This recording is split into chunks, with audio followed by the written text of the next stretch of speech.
Masaya ang aking kalamansi sa loob ng bahay. Marami na siyang bunga. Ayan. Nasa aking salas ang aking kalamansi. Ayan, may orchids. Nagbubulaklakan na. Kasama ng kalamansi. Ayan. Dahil bulaklak ang aking orchids. Masaya sila rito. Masaya sila sa tabi ng bintana. Yan, ganda ng araw.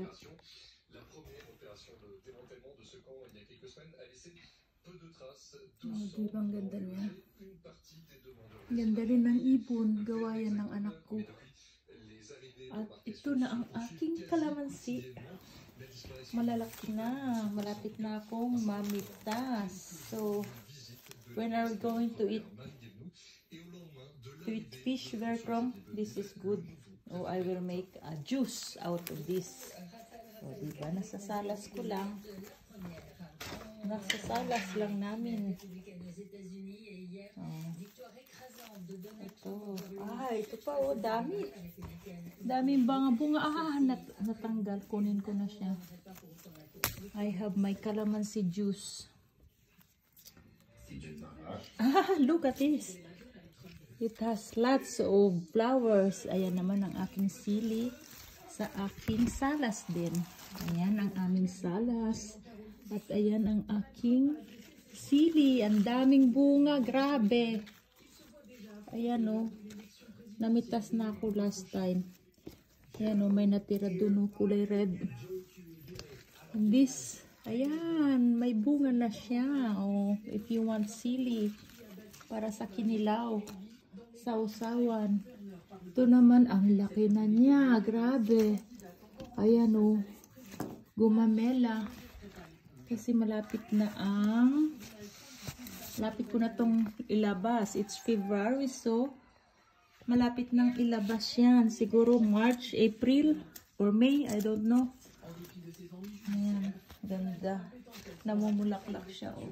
Nasa loob ng bahay. So you do it. Mag-alaga kayo ng gumamela sa loob ng bahay. Pwede. And look at the other one. Oh, diba? Ang dami niyang araw kasi dito para lang siyang nasa labas. May bulaklak ba to? Wala tong bulaklak. Pero ito isa, ang dami niyang bulaklak. Ayan. Masaya siya rito. Kasi trinim ko to last time kasi masyado siyang malaki. Isn't it very strong? Kasi hindi natatakpan yung TV kaya ako siya trinim. Kaya yan. Oh. That's my vlog for today. Ito naman, kinat ko na prunes. Ayan o. Tutubo din yan. Malapit na.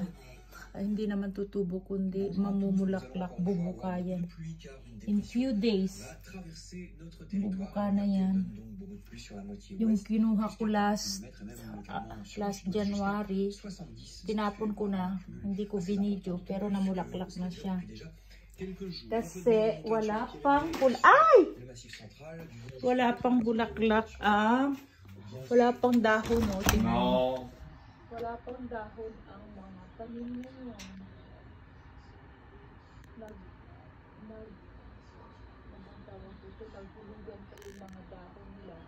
Yan yung prunes. At saka anong pangalan ng isa? Nectarine yung taas, tapos prunes yan. Wala pang dahon. Ayan o, may kawayan na po. Yan lang may dahon. At saka yung palm tree, yun lang may dahon. Saka ulo. Ulo ng araw po. Kaya lang freeze. Nag-freeze o yan. Frozen. Naglinis kami kahapon. Tinanggal yung mga over yung dahon sa mga plants kasi may bukaan na ng kalaman. carrots, frozen. Ano na kaya yun?